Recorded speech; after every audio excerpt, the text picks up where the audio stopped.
Hello students. तो आज के क्लास में हम लोग बात करेंगे पॉलन ग्रेन्स के बारे में।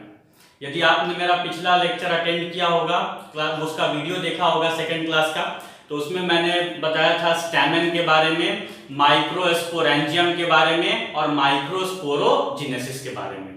तो माइक्रोस्पोरोजेनेसिस के प्रोसेस के रिजल्ट में क्या बनता था बाबू? तो माइक्रोस्पोर टेट्राड और माइक्रोस्पोर टेट्राड से डेवलप क्या होता था? Pollen grains. ठीक है, तो आज के क्लास में हम लोग पॉलन ग्रेन्स के बारे में डिस्कस करेंगे। तो सबसे पहला बात, आखिर ये पॉलन ग्रेन्स है क्या?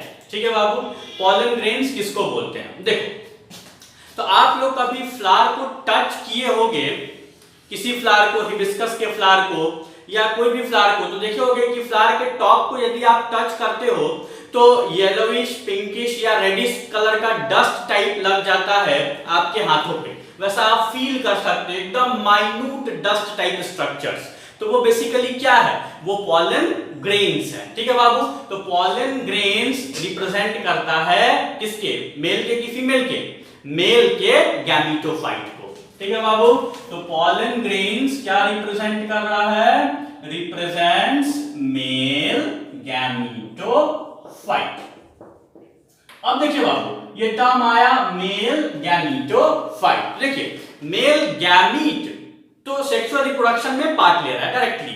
मेल गैमीटोफाइट, गैमीट को जो कैरी करता है, दैट इज मेल गैमीटोफाइट। तो पॉलन ग्रेन्स क्या है? Male gametophyte. अब देखिए, पॉलन ग्रेन्स का जो शेप होता है, यदि शेप की बात करें तो इनका शेप क्या होता है बाबू? स्फेरिकल। पॉलन ग्रेन का शेप क्या होता है? स्फेरिकल, यानी कि गेंद की तरह, स्फेरिकल शेप। ठीक है, उसके बाद यदि इसका साइज का बात करें तो पॉलन ग्रेन का साइज कितना होता है? 25 to 50 micrometre in diameter. 25 to 50 micrometre, और ये क्या है बाबू? डायमीटर। और माइक्रोमीटर तो सब लोग समझते ही होंगे। ठीक है, माइक्रोमीटर क्या होता है? ठीक है, 10⁻⁻⁶ मीटर, उसको बोलते हैं माइक्रोमीटर। तो पॉलन ग्रेन क्या रिप्रेजेंट कर रहा है? ठीक है, तो pollen grain represents male gametophyte. The shape of pollen grain is spherical and the size of pollen grain ranges from 25 to 50 micrometer in diameter. अब देखिए, ये पॉलन ग्रेन का एक डायग्राम आपके सामने दिख रहा होगा। ये पॉलन ग्रेन का डायग्राम है। तो इसमें दो लेयर आपको दिखाई पड़ रहे होंगे, वॉल, दो वॉल दिखाई पड़ रहे होंगे, आउटर वॉल और इनर वॉल। ठीक है बाबू, ये देखो, ये जो आउटर लेयर है, इस आउटर लेयर को हम लोग कहते हैं एक्साइन। आउटर लेयर को क्या कहते हैं? एक्साइन। और ये जो अंदर का लेयर है, इसको हम लोग बोलते हैं इंटाइन। ठीक है, तो यहां पे हम लोग देख सकते हैं पॉलन ग्रेन्स कंसिस्ट्स ऑफ, बना होता है, किससे बना होता है बाबू? ठीक है, कंसिस्ट ऑफ ये 2 लेयर्स, 2 लेयर होते हैं इनके। कौन कौन सा 2 लेयर है? तो सबसे पहला लेयर है बाबू एक्साइन और दूसरा लेयर है इंटाइन। ठीक है, एक्साइन और इंटाइन। अब एक एक करके दोनों लेयर्स के बारे में बात करेंगे कि एक्साइन क्या है और इंटाइन क्या है। देखिए, इसको आप नोट कर सकते हैं, इसको नोट कर लीजिए। ठीक है, वीडियो को पॉज कर दीजिए और इसको नोट कर लीजिए, फिर हम लोग आगे बढ़ेंगे। देखिए, तो एक्साइन को देख लेते हैं थोड़ा सा बाबू। तो एक्साइन जैसा कि आपको डायग्राम में भी दिख रहा है, क्या है बाबू? एक्साइन। तो ये आउटर लेयर है, किसका? पॉलन के वॉल का। क्या है बाबू? ये आउटर लेयर है। ठीक है, तो लिखिए, देखिए बाबू, it is the outer layer of pollen grain. ठीक है, पॉलन ग्रेन का क्या है? Outer layer. अब देखो बाबू, पॉलन ग्रेन का आउटर लेयर मैकेनिकली बहुत स्ट्रांग होता है, टफ होता है, रेजिस्टेंट होता है, यानी कि हाई टेम्परेचर, ह्यूमिडिटी, एंजाइम का एक्शन, अल्कलाइन मीडियम इस पॉलन ग्रेन का कुछ नहीं बिगाड़ सकता। क्यों नहीं बिगाड़ सकता? क्योंकि इसके पास कुछ है, कुछ स्पेशलिटी है, कुछ केमिकल स्पेशलिटी, जिसकी वजह से ये जो लेयर है एक्साइन वो हार्ड होता है, वो टफ होता है, वो रेजिस्टेंट होता है। उस स्ट्रक्चर को क्या बोलते हैं? स्पोरोपोलेनिन। ठीक है, देखिए देखिए, तो एक्साइन ये जो लेयर होता है तो ये क्या कंटेन करता है? कंटेन करता है स्पोरोपोलेनिन। ठीक है, तो आपके नीट के एग्जामिनेशन में ये क्वेश्चन पूछा जा सकता है बाबू कि पॉलन ग्रेन जो होते हैं वो टफ रेजिस्टेंट क्यों होते हैं, क्या पाया जाता है उनके पास, ठीक है, या फिर एक्साइन में क्या पाया जाता है, तो आपको आंसर टिक कर देना है स्पोरोपोलेनिन। ठीक है बाबू, स्पोरोपोलेनिन के बारे में थोड़ा सा जान लेते हैं। ठीक है, तो ये स्पोरोपोलेनिन जो है ये one of the most resistant organic material है, ठीक है, जिसके बारे में हम लोगों को पता है। तो it is the most resistant organic matter. ठीक है, तो मोस्ट रेजिस्टेंट ऑर्गेनिक मैटर है। अब देखो बाबू, रेजिस्टेंट ऑर्गेनिक मैटर है यानी कि कोई भी एंजाइम इसको डिग्रेड नहीं कर सकता। ठीक है, no enzyme can degrade it, कोई एंजाइम इसको डिग्रेड नहीं कर सकता। अब देखिए, ये पॉलन जो है, पॉलन ग्रेन्स जो होते हैं वो क्या कर सकते हैं? वो विथस्टैंड कर सकते हैं, कैन विथस्टैंड। ठीक है, विथस्टैंड कर सकते हैं। क्या क्या विथस्टैंड कर सकते हैं बाबू? अभी थोड़ी देर पहले बताया था ना, high temperature, strong acidic medium, ठीक है, humidity, withstands high temperature, humidity, acidity, alkalinity etcetera. ठीक है, वो किसकी वजह से? ये पॉलन ग्रेन किसकी वजह से? तो एक्साइन में स्पोरोपोलेनिन है, उसकी वजह से टफ है, हार्ड है, रेजिस्टेंट है। तो स्पोरोपोलेनिन आपको याद रखना है। अब देखो, इस एक्साइन के पास कुछ ऐसा स्ट्रक्चर हो सकता है, कुछ ऐसा पोर हो सकता है। ठीक है, एक्साइन के पास कुछ पोर जैसा स्ट्रक्चर हो सकता है जो क्या करेगा? बेसिकली इस रीजन में पोर हो सकता है जो क्या करेगा बाबू? ठीक है, तो वहां पे वो पॉलन ट्यूब के फॉर्मेशन में हिस्सा लेता है और वहां पे स्पोरोपोलेनिन का कोट नहीं होता है। वो एक ऐसा पार्ट है एक्साइन का जहां स्पोरोपोलेनिन का कोट नहीं है। तो बेसिकली ये जार्म पोर, तो आप इसको लिख लो यहां पे, इसको मैं रब कर दे रहा हूं, जार्म पोर ये एक्साइन के अंदर ही है। तो जार्म पोर ये क्या है बाबू? एक छोटा सा एपर्चर है। ठीक है, तो क्या है बाबू? Aperture where sporopollenin is absent. ठीक है, ये ध्यान रखना ऑब्जेक्टिव क्वेश्चन के लिए। कौन सा जगह है जहां पे स्पोरोपोलेनिन नहीं है एक्साइन में, तो उस जगह को क्या बोलेंगे? जार्म पोर। और इसका काम क्या है? Formation of pollen tube. ठीक है, फॉर्मेशन ऑफ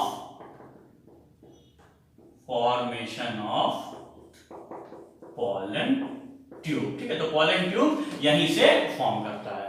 तो ये था बाबू आउटर पार्ट के बारे में, यानी कि एक्साइन के बारे में। अभी हम लोग पॉलन ग्रेन के जो दो लेयर थे, तो आउटर लेयर देख लिया, अभी इनर लेयर पे जाएंगे। ठीक है, तो आप इसको नोट डाउन कर लीजिए, इस वाले पार्ट को।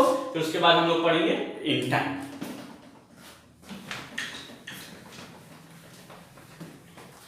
देखिए, इंटाइन क्या है बाबू? तो इंटाइन क्या है? बाहर का लेयर तो एक्साइन था, तो सिंपल है कि जब बाहर का लेयर एक्साइन है तो अंदर का लेयर क्या होगा? इंटाइन। ठीक है, देखिए बाबू, it is the inner wall. ये क्या है? अंदर का वॉल। इनर वॉल किसका? Of pollen grains. ठीक है। तो अंदर का लेयर है, किसका अंदर का लेयर है? पॉलन ग्रेन का। और ये किसका बना हुआ होता है, ये आपको ध्यान देना है, सेलुलोज और पेक्टिन का। ठीक है, देखिए इट इज कंपोज्ड ऑफ, बना होता है किसका बाबू? Composed of cellulose and pectin.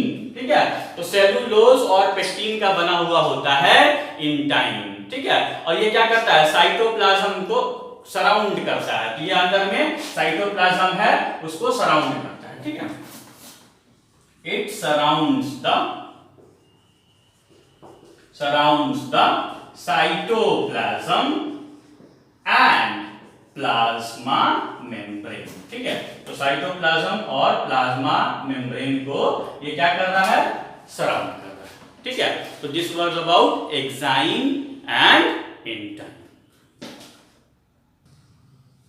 तो देखो बाबू, जब पॉलन ग्रेन्स मैच्योर होंगे, ठीक है, तो फिर क्या होगा उसके बारे में बात करेंगे। अभी तक तो देख लिए थे कि बाहर के लेयर को एक्साइन और अंदर के लेयर को इंटाइन। तो पॉलन ग्रेन्स अब जब मैच्योर हो गए हैं तो इनमें दो सेल्स मिलेंगे। ये देखो, तो बाहर का लेयर एक्साइन और इंटाइन तो पहले देख चुका है। यहाँ पे जो लेयर, ये पार्ट है, इस पार्ट को हम लोग बोलते हैं, इस सेल को बोलते हैं वेजिटेटिव सेल। ठीक है बाबू, क्या बोलेंगे इसको? Vegetative cell. और इस वाले सेल को क्या कहेंगे? Generative cell. ठीक है, तो दो सेल मिलेगा, वेजिटेटिव सेल और जेनेरेटिव सेल। किसमें? मैच्योर पॉलन ग्रेन्स में। अब देखिए, तो मैच्योर पॉलन ग्रेन्स यहां पे आप ऐसे दिखा सकते हैं, पहला वेजिटेटिव, दूसरा जेनेरेटिव। ठीक है बाबू, यदि वेजिटेटिव की बात करें तो वेजिटेटिव सेल्स का क्या क्या कैरेक्टरिस्टिक है, क्या क्या इसमें देखने को मिलता है? देखो, तो साइज की बात करें तो ये क्या होते हैं? बिगर, यानी देखने में बड़ा दिख रहा है, देखो यहाँ पे।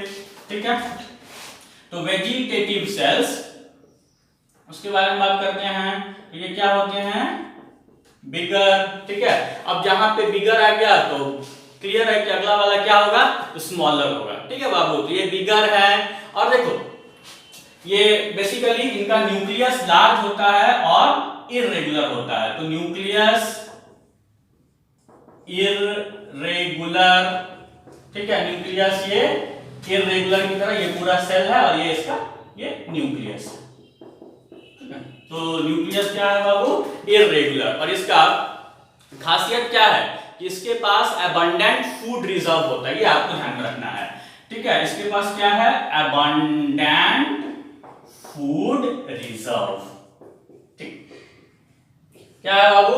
Abundant food reserve. अब देखो, कहीं भी फूड रिजर्व है तो उसका यूटिलाइजेशन तो होता होगा ना, कुछ काम आता होगा फूड रिजर्व का। तो इसका क्या काम है? तो ये क्या करता है? पॉलन ग्रेन्स के डेवलपमेंट में हेल्प करता है। तो ये क्या करेगा बाबू? Development of pollen grains. आप इसको नोट डाउन कर लीजिए कि मैच्योर पॉलन जो होता है उसमें दो तरह का सेल्स होता था, वेजिटेटिव और जेनरेटिव, लिख चुके होंगे उसको। और ये पहला वेजिटेटिव था और दूसरा जेनरेटिव, वहां डायग्राम में भी आपको दिख रहा है। और वेजिटेटिव के बारे में ऐसा लिख लेंगे कि बिगर होते हैं, न्यूक्लियस इनका इररेगुलर होता है, इनके पास अबंडेंट फूड रिजर्व है and it helps in development of pollen grains. ठीक है, तो आप इसको लिख लीजिएगा। उसके बाद अभी हम आगे बढ़ते हैं जेनरेटिव सेल पे।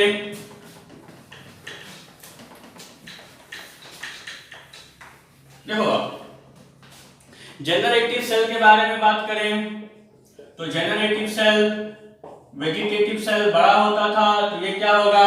छोटा होगा, यानी कि स्मॉल इन साइज, आपको दिख भी रहा है डायग्राम में। ठीक है, स्मॉल इन साइज। उसके बाद क्या है ये? तो ये फ्लोट करता है, किसमें फ्लोट करता है बाबू? फ्लोट करता है वेजिटेटिव सेल के साइटोप्लाज्म में। तो लिखिए, देखिए, तो floats in the cytoplasm of where? Vegetative cell. Cytoplasm vegetative cell के साइटोप्लाज्म में फ्लोट करता है। कौन फ्लोट करता है बाबू? Generative cell. कहां फ्लोट करता है? साइटोप्लाज्म में। किसके साइटोप्लाज्म में? वेजिटेटिव सेल के। ठीक है। अब देखिए इसका खुद का साइटोप्लाज्म डेंस होता है। आप इसको यदि कंपेयर करोगे तो ये वेजिटेटिव सेल का साइटोप्लाज्म है और ये जेनरेटिव सेल का साइटोप्लाज्म है। देखो दोनों में डिफरेंस, ठीक है बाबू। वेजिटेटिव सेल का साइटोप्लाज्म की तुलना में जेनरेटिव सेल का साइटोप्लाज्म डेंस होता है। तो यहां आप लिख सकते हैं, ठीक है, डेंस साइटोप्लाज्म, ठीक है, जब यदि तुलना करेंगे किससे, वेजिटेटिव सेल से। तब अब देखिए एक फंडा यहां पे हम लोगों को सीखना है, एक कंसेप्ट हम लोगों को सीखना है कि पॉलन ग्रेन्स जो है उसमें दो ही सेल है, एक वेजिटेटिव सेल और दूसरा जेनरेटिव सेल। तो देखिए हम लोग पढ़ रहे हैं sexual reproduction in flowering plants यानी कि एंजियोस्पर्म्स, और हम लोग को यह भी पता है कि जब एंजियोस्पर्म्स रिप्रोडक्शन कर रहे हैं तो मेल गैमेटोफाइट तो पॉलन ग्रेन्स है। देखिए तो यदि पूरी एंजियोस्पर्म्स को हम लेते हैं, यदि ओवरऑल एंजियोस्पर्म्स को कंसीडर करें तो उसमें से 60% एंजियोस्पर्म्स जो हैं, ठीक है, 60% एंजियोस्पर्म्स जो हैं वो क्या करते हैं, वो पॉलन ग्रेन्स शेड करते हैं टू सेल्ड स्टेज में। कितना स्टेज, कौन से स्टेज में, टू सेल्ड स्टेज में।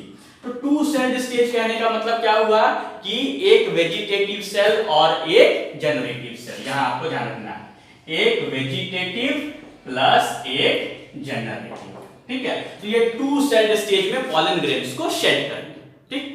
अब देखिए जो रिमेनिंग है यानी कि जो बच गए, जो रिमेनिंग है, वो रिमेनिंग एंजियोस्पर्म्स जो हैं वो अपने पॉलन ग्रेन्स को शेड करते हैं थ्री सेल्ड स्टेज में, थ्री सेल्ड स्टेज में, ठीक है। अब आपको यहां पे थोड़ा सा परेशानी हो रहा होगा, ये टू सेल्ड स्टेज तो ठीक है कि पॉलन ग्रेन्स में एक वेजिटेटिव सेल है और एक जेनरेटिव सेल है, तो एक और एक दो, ठीक है।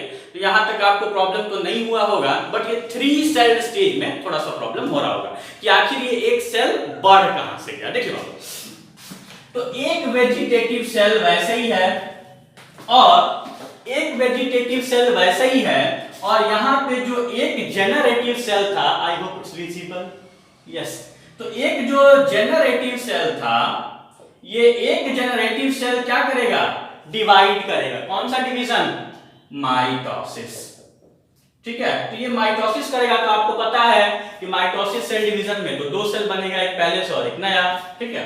तो यहां पे क्या हो गया, ये दो सेल हो गया, ठीक है। तो दो सेल ये फॉर्मेशन के बाद और एक वेजिटेटिव, तो 2 + 1 कितना हो गया बाबू, 3 सेल्ड स्टेज, ठीक है।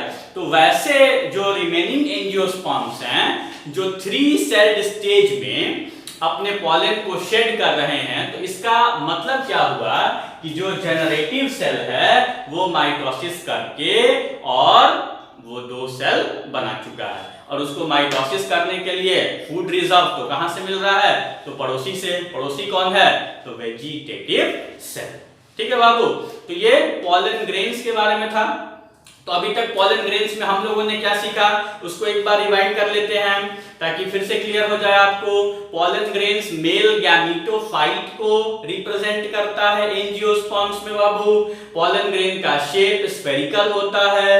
पॉलन ग्रेन का size 25 to 50 micrometre in diameter. Pollen grains के दो लेयर होते हैं, बाहर के लेयर को एक्साइन कहते हैं। एक्साइन जो होता है वो टफ होता है, रेजिस्टेंट होता है। क्यों होता है, स्पोरोपोलेनिन के कारण, क्योंकि स्पोरोपोलेनिन अभी तक का सबसे रेजिस्टेंट ऑर्गेनिक मैटर है जिसके बारे में हमको पता है। एक्साइन के पास छोटा सा अपर्चर है जिसको बोलते हैं जार्म पोर, वहां पे स्पोरोपोलेनिन एब्सेंट है, ठीक है बाबू। यहां तक हम लोग देख चुके हैं। अब देखिए इंटाइन के बारे में बात कर रहे थे, तो इंटाइन क्या होता था, तो अंदर का लेयर होता था, उसका क्या करता था, साइटोप्लाज्म को कवर करता था, सेलुलोज और पेक्टिन का बना हुआ होता था। फिर पॉलन ग्रेन क्या हो रहा है, जब मैच्योर हो रहा है तो मैच्योर पॉलन ग्रेन के पास दो सेल हैं, वेजिटेटिव सेल और generative cell. Vegetative cell bigger in size होता था और generative cell smaller in size. Vegetative के पास अबंडेंट फूड रिजर्व था, जनरेटिव सेल उसको यहां देख रहे हैं आप डिवीजन करने में हेल्प कर रहा है। ठीक है, तो ये वेजिटेटिव जनरेटिव सेल के बारे में बात हो गई थी। उसके बाद हम लोगों ने देखा एंजियोस्पर्म्स जो होते हैं वो पॉलन ग्रेन्स रिलीज करते हैं 2 सेल्ड स्टेज में और 3 सेल्ड स्टेज में। 2 सेल्ड स्टेज का मतलब एक वेजिटेटिव सेल और एक जनरेटिव सेल, 3 सेल्ड स्टेज का मतलब एक वेजिटेटिव सेल और 2 जनरेटिव सेल। होप ये सब क्लियर होगा आपको। ठीक है, चलिए बाबू, तो आगे बात करते हैं पॉलन ग्रेन से रिलेटेड कुछ टर्म्स हैं, ठीक है, जो एनसीईआरटी में भी डिफाइंड है। ठीक है, तो उनके बारे में थोड़ा सा जानना जरूरी है। तो पॉलन एलर्जी, ठीक है, पॉलन एलर्जी क्या है? नॉर्मली आप लोग डे टू डे लाइफ में भी एलर्जी के बारे में सुने होंगे और बोलते भी होंगे कि हमको एलर्जी हो गया है, ठीक है, या हमको इस चीज से एलर्जी है। तो एलर्जी बेसिकली क्या है, वो डिजीज चैप्टर में पढ़ना है डिटेल में। Allergy is basically exaggerated response of the immune system towards certain allergens, ठीक है, और वो इनिशिएट होता है हिस्टामिन और सेरोटोनिन रिलीज होता है फ्रॉम द मास्ट सेल्स। ठीक है, तो उसके बारे में बात करेंगे। यानी कि कोई भी देखो physical external dust, pollen, animal dander, इस तरह का कोई चीज यदि आप इनहेल कर लेते हैं या आपके बॉडी के अंदर चला जाता है तो फिर उसके बाद आपको कफिंग, स्नीजिंग, उसके बाद रनिंग नोज, वाटरी आईज और इस तरह का कुछ सिम्टम्स देखने को मिलेगा। तो ये सारे एलर्जी के सिम्टम्स हैं। तो कभी कभी क्या होता है कि पॉलन ग्रेन्स को यदि हमने इनहेल कर लिया तो उसकी वजह से छींक आना, सर्दी होना, आंख से पानी निकलना, ये सारा कुछ देखने को मिल सकता है। तो उसको हम लोग बोलते हैं पॉलन एलर्जी। ये तो माइल्ड कंडीशन हो गया। कभी कभी क्या होगा कि पॉलन एलर्जी होने से बेसिकली जो लंग में इंफेक्शन हो सकता है जिसकी वजह से अस्थमा, ब्रोंकाइटिस जैसे डिसऑर्डर भी हो सकते हैं। ठीक है बाबू, तो पॉलन की वजह से जो एलर्जी देखने को मिल रहा है, ठीक है, बेसिकली द एलर्जी, ठीक है, एलर्जी क्या है बाबू, एक तरह से रिस्पॉन्स है। किसका रिस्पॉन्स है बाबू? रिस्पॉन्स ऑफ इम्यून सिस्टम, ठीक है, इम्यून सिस्टम का रिस्पॉन्स है। और वो कौन कॉज कर रहा है? ठीक है, तो वो कॉज कर रहा है कौन? Pollen grains. तो पॉलन ग्रेन्स की वजह से यदि कुछ रिस्पॉन्स हमारे इम्यून सिस्टम से देखने को मिल रहा है तो उसको हम लोग क्या बोलेंगे? एलर्जी। ठीक है, और पॉलन एलर्जी जो होता है वो डिसऑर्डर कॉज करता है अस्थमा एंड ब्रोंकाइटिस। ठीक है, तो कॉजेस ये पॉलन एलर्जी कॉज कर सकता है क्या बाबू? अस्थमा और ब्रोंकाइटिस। ठीक है, तो अस्थमा और ब्रोंकाइटिस ये लंग्स के इंफेक्शन है, अस्थमा एंड ब्रोंकाइटिस। ठीक है, अब देखो पार्थेनियम के बारे में थोड़ा सा जान लेते हैं। ठीक है, तो पहले क्या था कि India was not self sufficient in food grain production। ठीक है, अभी के जैसा हाल नहीं है। अभी के टाइम में क्या है कि इंडिया के पास 3 साल का वीट का स्टॉक है, इवन मोर देन दैट। लेकिन अभी 60s के टाइम पे जब हमारे यहाँ ग्रीन रेवोल्यूशन स्टार्ट नहीं हुआ था तब वीट का कमी था। ठीक है, तो उस टाइम पे हम लोग क्या करते थे? वीट इंपोर्ट करते थे फॉरेन कंट्री से। तो फॉरेन कंट्री से जब वीट इंपोर्ट करते थे तो वीट के साथ साथ एक पार्थेनियम, ठीक है, एक कैरेट ग्रास जिसको बोलते हैं, तो वो स्पेशीज जो है हमारे सिस्टम में, हमारे इकोलॉजी में चला आया। और वो क्या कॉज करता है बाबू? वो पॉलन एलर्जी कॉज करता है। तो आपको ऑब्जेक्टिव क्वेश्चंस के लिए ध्यान रखना है कि ये एग्जांपल के तौर पे आप देख सकते हैं इसको, पॉलन एलर्जी किसकी वजह से है? तो पार्थेनियम। पार्थेनियम क्या है बाबू? Carrot grass. और ये कैरेट ग्रास कैसे आ गया? तो ये हम लोग वीट इंपोर्ट करते थे तो उसकी वजह से आ गया। तो ये कैसे आया? वीट इंपोर्ट की वजह से आया। और ये क्या कॉज करता है? ये पॉलन एलर्जी कॉज करता है। क्या कॉज करेगा? Pollen allergy. ठीक है बाबू, ये क्लियर हो गया होगा आपको पॉलन एलर्जी क्या होता है। इसके बाद नेक्स्ट बात करेंगे, पॉलन जो होते हैं वो न्यूट्रिएंट के भी रिच सोर्सेस होते हैं। ठीक है, कभी कभी आप लोगों ने देखा होगा या सुना होगा न्यूज वगैरह में कि जो एथलीट्स होते हैं वो वेरियस तरह के मेडिसिन इस्तेमाल करते हैं, फॉर्मुलेशंस इस्तेमाल करते हैं अपने परफॉर्मेंस को बढ़ाने के लिए। तो पॉलन ग्रेन्स जो होते हैं वो भी बहुत ही न्यूट्रिशियस होते हैं, they are rich in nutrients and they are often used by the athletes to enhance their performance. ठीक है बाबू, और ये देखो ये जो फॉर्मुलेशन है वो टैबलेट, सिरप या फूड सप्लीमेंट के फॉर्म में मार्केट में अवेलेबल भी है। ठीक है, तो हम लोग देख लेते हैं उसके बारे में, पॉलन एज न्यूट्रिएंट्स। ठीक है, तो आप उसको नोट कर सकते हैं, पॉलन एज न्यूट्रिएंट्स। ठीक है, तो पॉलन ग्रेन्स जो है वो क्या है बाबू, रिच सोर्स हैं। किसके रिच सोर्स हैं, रिच सोर्स ऑफ न्यूट्रिएंट्स। ठीक है, न्यूट्रिएंट्स के रिच सोर्स हैं, जिसकी वजह से क्या होता है, जिसकी वजह से एथलीट्स जो होते हैं वो इसका कंजम्पशन करते हैं। ठीक है, एथलीट्स कंजम्पशन करते हैं, क्यों, परफॉर्मेंस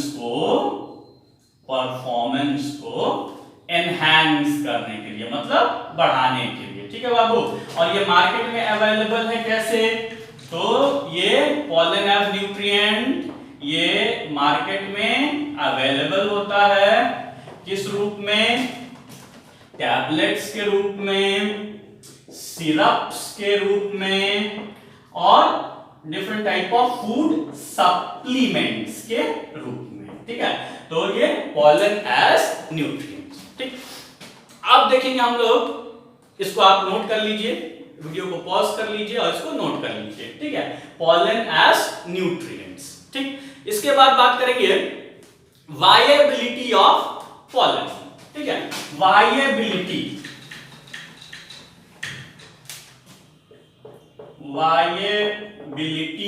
ऑफ पॉलन। ठीक है, पॉलन की वायबिलिटी का मतलब क्या होता है कि उसका वो कब तक लिविंग रहेगा। ठीक है, अब देखो फर्टिलाइजेशन होने के लिए ये जरूरी है कि पॉलन जो है वो वायबल हो। ठीक है, वायबल हो मतलब लिविंग हो। यदि पॉलन वायबल नहीं होगा तो फर्टिलाइजेशन नहीं होगा। जैसे देखो क्या होता है कि फर्टिलाइजेशन करने के लिए पॉलिनेशन होता है और पॉलिनेशन में स्टिग्मा के ऊपर पॉलन ग्रेन्स जो होते हैं वो रिलीज होते हैं, ड्रॉप होते हैं। अब देखिए वायबिलिटी का मतलब बेसिकली क्या है कि पॉलन ग्रेन्स कब तक जो है वो फर्टिलाइजेशन कर सकते हैं और फिर यदि नहीं कर सकते हैं तो वो पॉलन ग्रेन्स अपने वायबिलिटी को लूज कर देंगे। ठीक है बाबू, जैसे देखिए राइस तो सब लोग जानते हैं, इट इज कॉमन एग्जाम्पल। उसके बाद वीट है।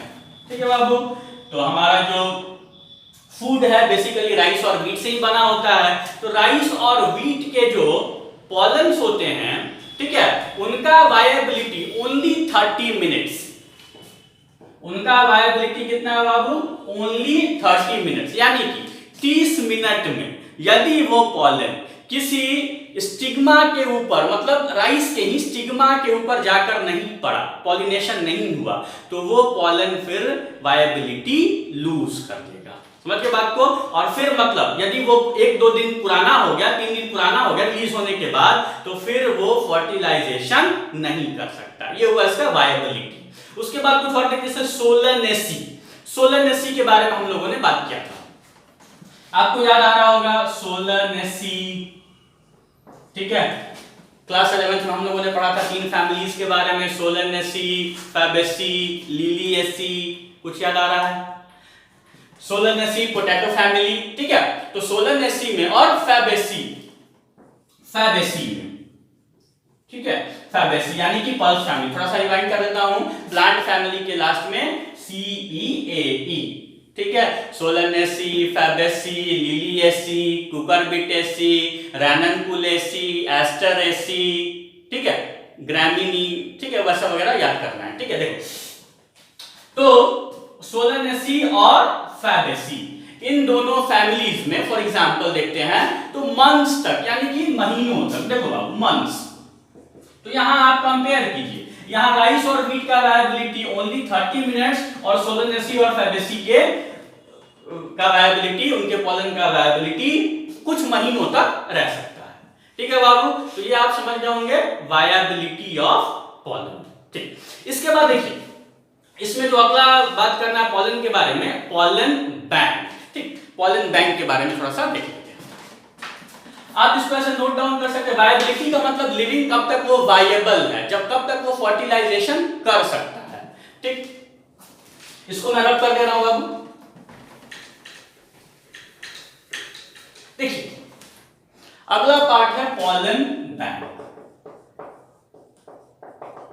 पॉलन बैंक, देखिए बैंक जो है वो कॉमन टर्म है, सब लोग जानते होंगे बैंक क्या होता है। ज्यादातर बैंक को हम लोग पैसे से जोड़कर देखते हैं, कभी पैसा ज्यादा हो गया तो उसको जमा करने के लिए बैंक चले गए, कभी जरूरत हुआ तो बैंक से निकाल लिए एटीएम के माध्यम से या जैसे भी व्हाटएवर। ठीक, तो देखो बैंक में बेसिकली हम जानते हैं कि हमारा जो डिपॉजिट है, हमारा जो कैश है वो क्या है, सुरक्षित है।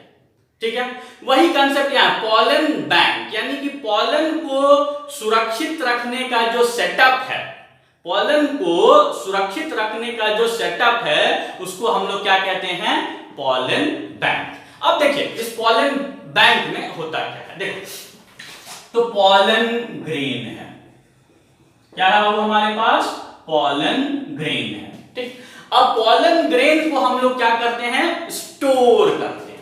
ठीक है, पॉलन ग्रेन को हम लोग क्या करना है, स्टोर करना है। अब सवाल ये कहां स्टोर करना है, ठीक है, क्या यूज करना है स्टोर करने के लिए, ये क्वेश्चन ऑब्जेक्टिव के लिए इंपॉर्टेंट है और बहुत सारे एग्जाम में पूछा जा चुका है कि स्टोरेज का मीडियम क्या होता है पॉलन ग्रेन को, या फिर कोई भी बायोलॉजिकल एंटाइटी, सेल, टिश्यू, ठीक है, व्हाटएवर जो भी हो। तो देखो बाबू बायोलॉजिकल एंटाइटी यदि है तो उसको हम लोग प्रिजर्व कर सकते हैं लिक्विड नाइट्रोजन में at -196 डिग्री सेल्सियस। कितना, -196 डिग्री सेल्सियस। ठीक है बाबू, क्या, तो लिक्विड नाइट्रोजन, ठीक है, तो -196 डिग्री सेल्सियस लिक्विड नाइट्रोजन में किसी भी बायोलॉजिकल प्रोडक्ट को, ठीक है, क्या कर सकते हैं हम लोग, प्रिजर्व कर सकते हैं। इस टेक्निक को कहते हैं क्रायो प्रिजर्वेशन टेक्निक। क्रायो का मतलब होता है कोल्ड, ठीक है, cryo preservation technique, cryo preservation technique. ठीक है, तो पॉलन ग्रेन्स को प्रोटेक्ट किया जाता है पॉलन बैंक में और उसको बोलते हैं क्रायो प्रिजर्वेशन टेक्निक। ठीक, तो देखिए बाबू पॉलन ग्रेन्स के बारे में हम लोगों ने देख लिया, पॉलन एलर्जी देखा, उसके बाद पॉलन एज न्यूट्रिएंट्स पे बात हुई, वायबिलिटी ऑफ पॉलन क्या है उसको समझा और उसके बाद पॉलन बैंक क्या होता है उसकी एक समझ बनाई। तो ये एंजियोस्पर्म्स के अंदर हम लोग कर रहे थे सेक्सुअल रिप्रोडक्शन और इसमें जो मेल का पार्ट था यानी कि स्टैमेन के बारे में हम लोगों ने देख लिया, माइक्रोस्पोरेंजियम के बारे में देख लिया और पॉलन ग्रेन के बारे में भी जान लिया। ठीक है, तो ये मेल रिप्रोडक्टिव सिस्टम वाला जो पूरा पार्ट था वो हमारा कंप्लीट हो गया। ठीक है, तो यदि कोई भी प्रॉब्लम हो, फिर से मैं अपनी बात को रिपीट कर रहा हूं, कोई भी प्रॉब्लम हो तो यू कैन, ठीक है, आस्क, और आप पूछ सकते हैं कैसे, तो आप कमेंट कर सकते हैं या फिर डायरेक्टली आप व्हाट्सएप पे पूछ लीजिए या फिर आप डायरेक्टली कॉल भी कर लीजिए। ठीक है बाबू, और घर पे रहिए, सुरक्षित रहिए।